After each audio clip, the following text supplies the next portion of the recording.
Hey guys, Austin back again with another long play video. This is actually one that I was not planning on doing. You guys know I did my Mega Man 2 long play just a couple weeks ago, and I'd like to space out these long plays, but over on Atari Age, one of the users, Top 10 Material, that's his name, he's having problems with the first Castlevania, and we all got to talking about it, and tricks and stuff like that, and it kind of motivated me to go ahead and make a long play of this game. So here we are, with the original classic Castlevania.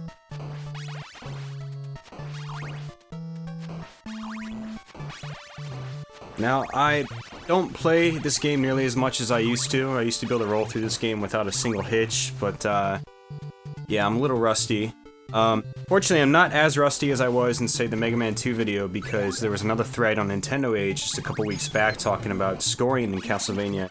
And that got me to play it a few times just a few weeks back, so I'm not completely rusty, but I still don't play quite as well as I would have liked.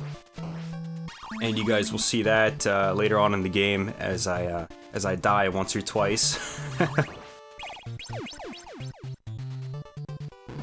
Now, for you guys wondering about the length of my YouTube video, it should probably be up to nearly an hour and a half long. Me beating the game the first time, it actually only takes about 25 minutes, so the actual commentary portion of this video is only about 25-30 minutes tops. So if you want to stick around for that, that's basically it. I do go ahead and make a run on the second loop though, and that's what takes up the other portion of the video. And then I ended up beating it on the second loop as well, and then played a little bit on the third loop, get about halfway through the game. So that's why the video is nearly an hour and a half long, if not a little bit longer. Castlevania, actually, if you have a really good run, it should only take you about 25 minutes to beat it. I think that's about what it took me, and I died twice, I think.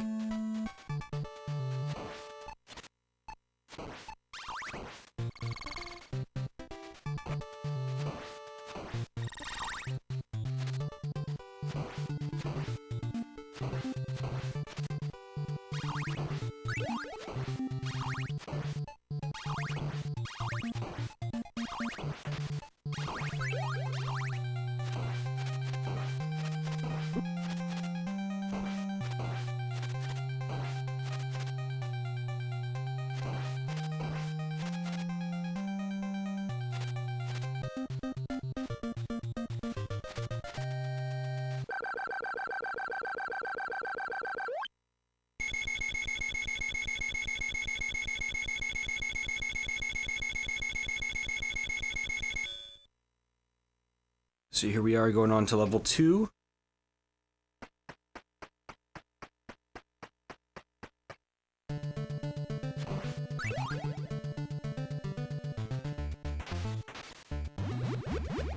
And there's one of the secret crowns you can find.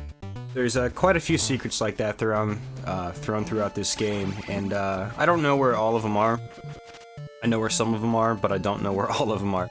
So, don't expect to see me finding every single little secret in this game, but,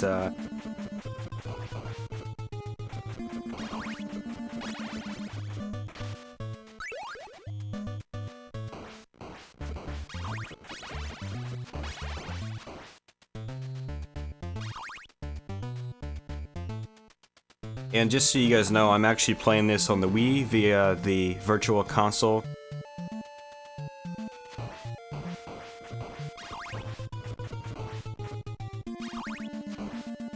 It seems like it's emulated, from what I can tell. Well, obviously it's emulated. I don't think they would just port these games over and fully, but it seems to be a lot more true to the original NES version in terms of like sound and graphical qualities and little minute details.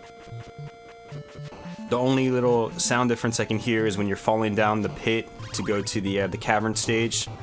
The sound they use for that just seems to be pitched a little bit differently than it does on the actual NES cart, but other than that, everything is pretty much identical to the cartridge.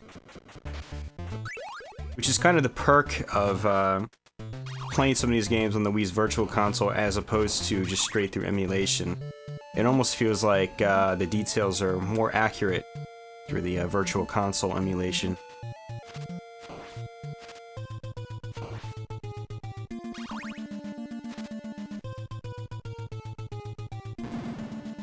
I could be wrong, but could be talking out of my ass. No, but that's what it seems like. You gotta watch out for these things here. If you guys have played this game before, you know you touch them, you die. So you don't want to touch them. And those little ghosts, those flying little ghosts that come out, you want to try to kill them as quickly as possible. If you let them touch you and you let them get on you, they're really, really hard to pick off.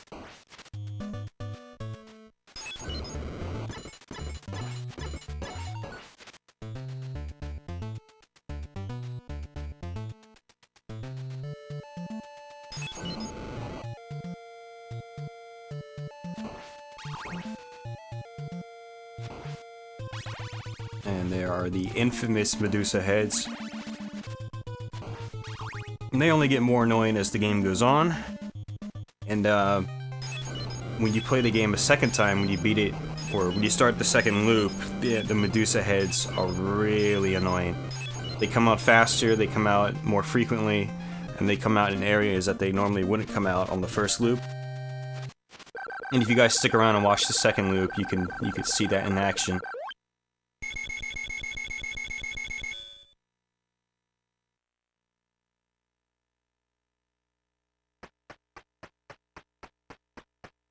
On to stage 3, with the theme song that's been remixed a gazillion times on places like ocremix.com. Castlevania has a great soundtrack, especially considering how old it is. It's very catchy, very memorable.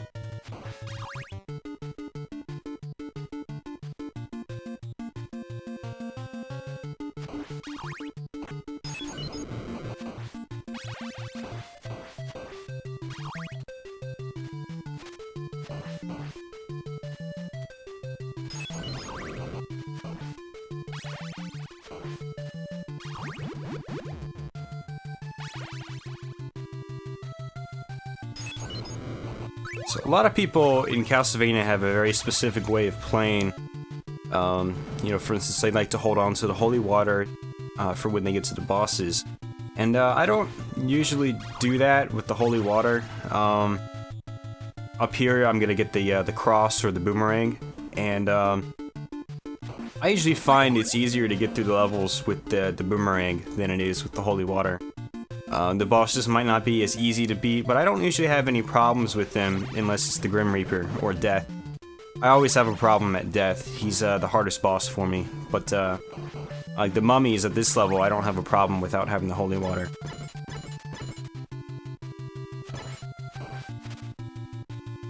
And oftentimes when I have the cross, an enemy will randomly drop a 2 or a 3, which lets me throw my weapon more than once, up to 2 or 3 times, depending on which number you have. And when I can throw 3 boomerangs out at once, it makes life a lot easier for me. See, there's one right there.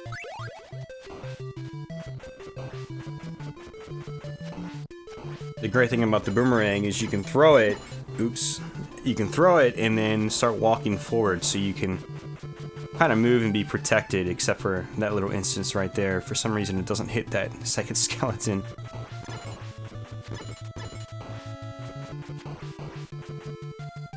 And that candle right there is a dagger. I usually don't hit it because of that. Dagger is kind of useless on this boss. Now one thing you'll notice is every time the mummies blink, they'll shoot their projectile. So what I try to do is watch out for that as I'm fighting them. It doesn't really matter if I get hit once or twice, as long as I go there with nearly a full bar of health. But, and especially if I got the boomerang, I just keep throwing the boomerang in both directions and try to target the guy that's blinking. If not, then after someone blinks, I try to jump so I can avoid his projectile at least. If I do get hit on the mummy boss, though, I generally, while I still have those invincibility frames, I try to, you know, walk away from them and get to the other side of the screen. And that was a lucky save right there. The easiest way to get through this level for me is by having the stopwatch. Now, the only problem with the stopwatch is that I believe it uses 5 hearts. So you have to really manage your hearts well on this part. Because you might end up using the stopwatch on an easier part and then not have enough hearts to use it on a harder part, like right here. That last platform part, always get hit by the merman. Especially on the second and third loops, so I always have to use the stopwatch. And this right here for top 10 material, if you're watching, this is what we were talking about. Just let the hunchbacks just fall to the ground. Just time your attack to where you hit them right as they hit the ground. Not too hard. You just gotta be quick with it. But if you keep just pushing forward, it's not too difficult. They usually only come from the front or the back. Usually they only come one at a time, so it's not too difficult.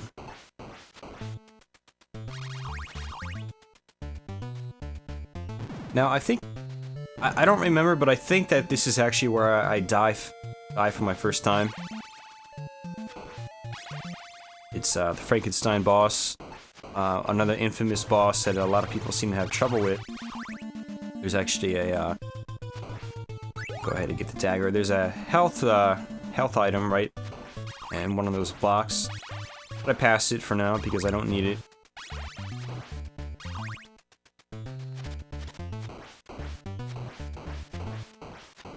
And oftentimes I'll just leave it in case I get hit by that guy right there. But I don't.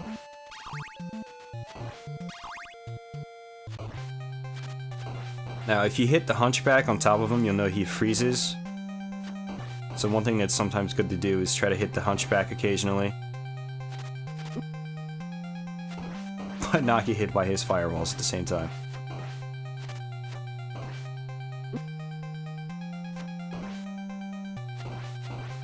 Oh, I don't die at him. I died at him... This is actually the, let me start over. This is actually the third take I've done on this game. And the first 2 takes I managed to get through without continuing, but I died quite a few times. And I think I died at Frankie on either my first or second take. But not this one. If I do die anywhere, it's the Grim Reaper. And I'm pretty sure I died the Grim Reaper on this take. I remember dying at least once on this take. And actually what's funny is, had I not died at that one part, I probably would have beaten the game without dying. Which I don't know if I've actually done that before. Beaten Castlevania without dying. I know I've done it without continuing a lot, but without dying, I honestly can't remember.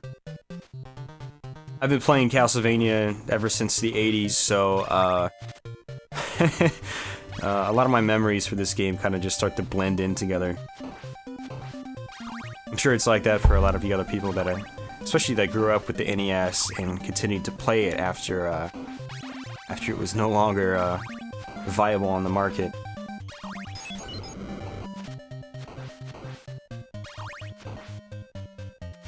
Now those red skeletons, if you attack them, you actually get points for them. And in Castlevania, if you want to play for score, there are a couple ways to point rack. One of them is near the beginning of the game, using holy water on the zombies that come out, or the ghouls, whatever you want to call them. They come out in groups of 3, and when you kill 2 enemies with 1 item, you'll get 1,000 points. You'll get a 1,000 point bonus. If you kill a 3rd enemy while the item is still going, you'll get an extra 2,000 points. So total, you get 3,000 points plus whatever the enemies are worth. And the red skeletons, you can actually get 3 of them to pop up, which I think I actually demonstrate up here. And you can point rack that way too, and I actually do that a little bit just for shits and grins.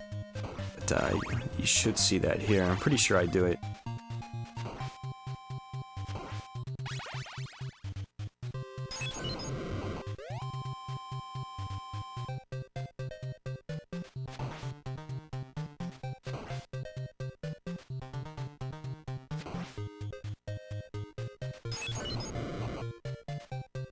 1,000, 2,000, 1,000, 2,000. You look at my score, it just shoots up big time. A few thousand points in this game is actually a lot, considering your score is, you know, based in 6 digits. I've never gotten past 1,000,000 points. I have purposely tried to point rack just to see how high I could go, and I remember getting up to 600 or 700,000 by this point in the game, just by point racking and having a ton of lives left over. But never did try to beat the game when I did that. I'm pretty sure on Twin Galaxies the world record is something like in the millions, so I don't know how they calculate that, or if the score gets pushed over to the right, because there is a space between your score and the time meter. So I'm not sure if the game actually manages itself to go into the millions, or if it,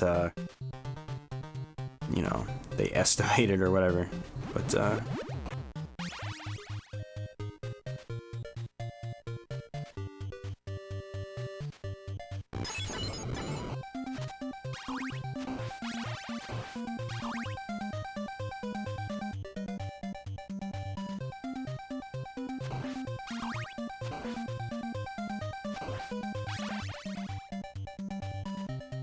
now, I know I've missed quite a few secrets in this game. If anyone wants to, or if anyone knows where all the secrets are, if you want to post a comment below and, you know, tell me where the secrets are that I might have missed, that'd be cool.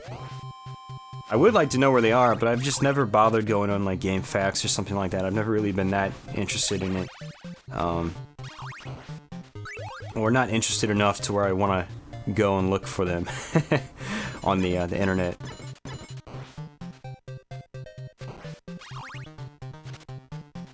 I do still love to play this game, though. After this topic, and after, you know, talking about it, I wanted to play it again, and, I didn't expect to play it as much as I did, but I ended up, doing 2 takes, and beating it twice, dying quite a few times, and then I decided to do it a 3rd time, which is this playthrough right here, and I did it a lot better. And then after that, I wasn't really planning on doing the 2nd loop, but I said, what the hell, I ended up doing that too.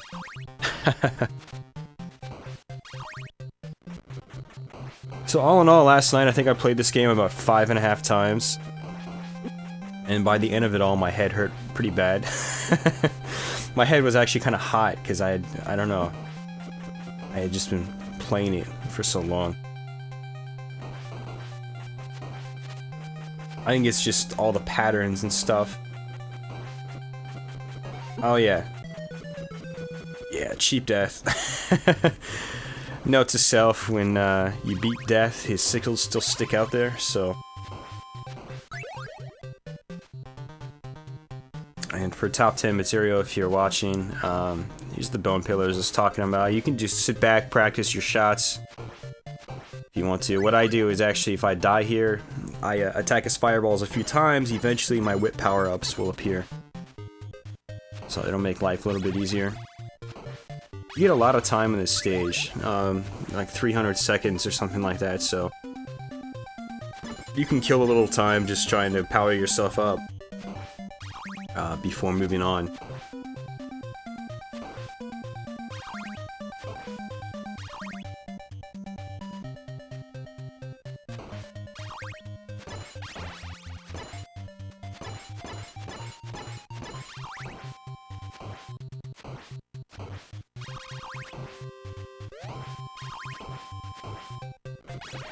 Again, this part's a little tricky. This used to be one of the most difficult parts for me in the game. Now I can just blaze right through it. It's, you know, just keep on the Axe Knights, or the Axe Armors, and,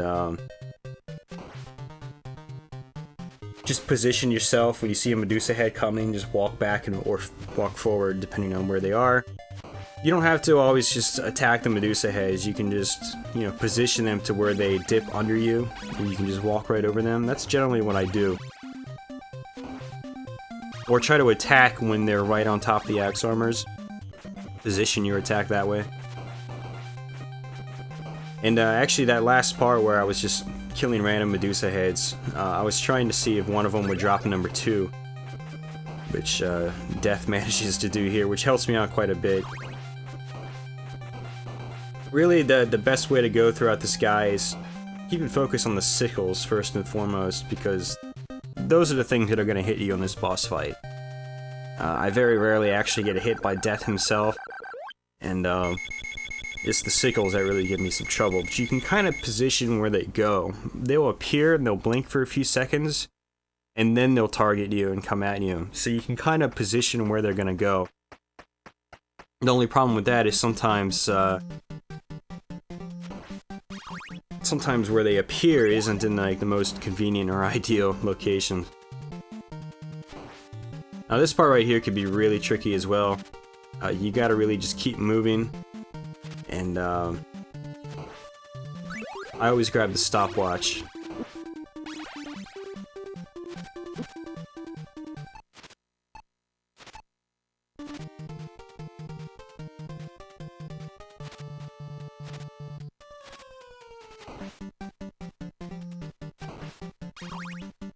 And I try to hold on to the stopwatch because it makes the rest of the stage a little bit easier.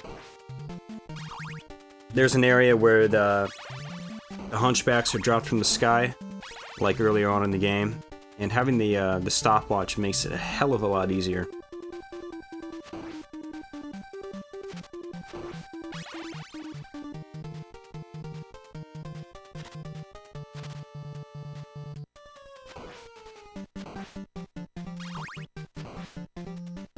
And there's a little thing of health down here.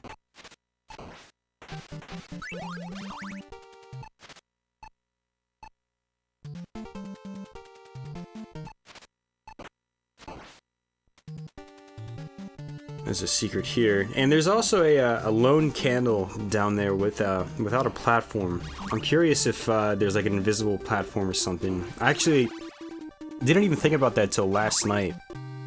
Last night was the first time I thought about that lone candle. And I remember in Castlevania 4 for the Super Nintendo, there's an area with an invisible platform right before Dracula. I'm just curious if it's the same in this game, or if they just put a candle there just for fun. This is the final boss fight. He could be really difficult if you don't know how to beat him, but he's got a really simple pattern you can follow. And basically what you want to do is position yourself away from him. He has a tendency to just teleport right on top of you. What you do is you wait for him to open up his cape, and then he'll shoot his fireballs towards you. Straight at you. And you can jump over them if you're positioned correctly, if you're not too far back. If you jump early on, before he actually opens up his cape, his fireballs will go up, and they'll hit you.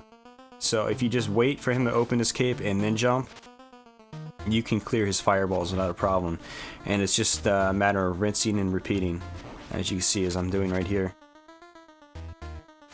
But after you defeat him, he comes out in his full demon form, or whatever you want to call it.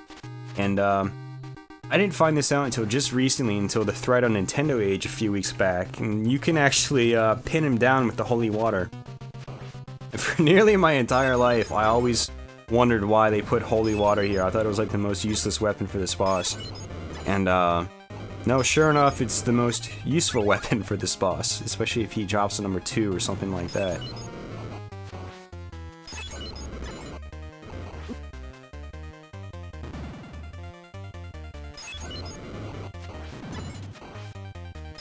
And if he hits me and I'm in the corner, I try to move to the other side to give myself the other side of the screen to work with. It's really difficult if he pins you down into the corner and you decide to stay in the corner. That's not good. So that's basically it, guys. Castlevania Part 1. I know when I do these long plays, the games are usually longer than this, but like my Mega Man 2 one, for NES, my Doom for 32X one, those all lasted over an hour. My Super Castlevania 4 was over an hour. This was only 25 minutes, and the game was actually progressing so quickly, I didn't even really know what to say. I was just like, it wasn't like the Castlevania 4 video where like a full level would take 10 minutes or something like that. You know, in 10 minutes in this game, I cleared 2.5 levels, so. I wasn't really able to talk about secrets and all that stuff all that much, but at least you got to watch the gameplay, and I hope you enjoyed it. This ending's actually kind of funny. If you notice, they use like parodies on old classic horror movie actors' names, and that was the funny thing about the first Castlevania, is it seemed to partially be like a spoof on classic horror movies, or be based around those. And then after that, Castlevania just took on a life of its own, especially with Part 2 when it turned into more of an action-adventure game instead of just a straightforward arcade-style platformer. So, anyways, with that, guys, I hope you enjoyed watching this. This is the second loop, and like I said, I make it all the way up to the third loop, and I think I get to stage either, I think it's like 48 or something like that. It's about halfway through the third loop, and the second loop is noticeably difficult, noticeably more difficult than the first loop. You do have more opportunities for point racking. As you can see right here, I'm getting massive bonuses by killing 4 enemies in a row with my items. But it is a lot more difficult. Bats are always flying at you in areas where they normally wouldn't be. Likewise with Medusa heads. Areas that had Medusa heads before might now have 2 coming at you at once. Or the pattern of Medusa heads might just be a lot faster. So instead of having a certain amount of pause between Medusa heads, that pause will be much lower, or much less. So with that, guys, I'm going to go ahead and just leave you with that. I'm going to let this roll out, and I've actually got to head to work, so I'm going to go ahead and leave the commentary as it is. I would like to comment throughout the second loop as well, but I just don't have the time. But yeah, that's basically it. I thought I was going to say something else, but I can't even remember now.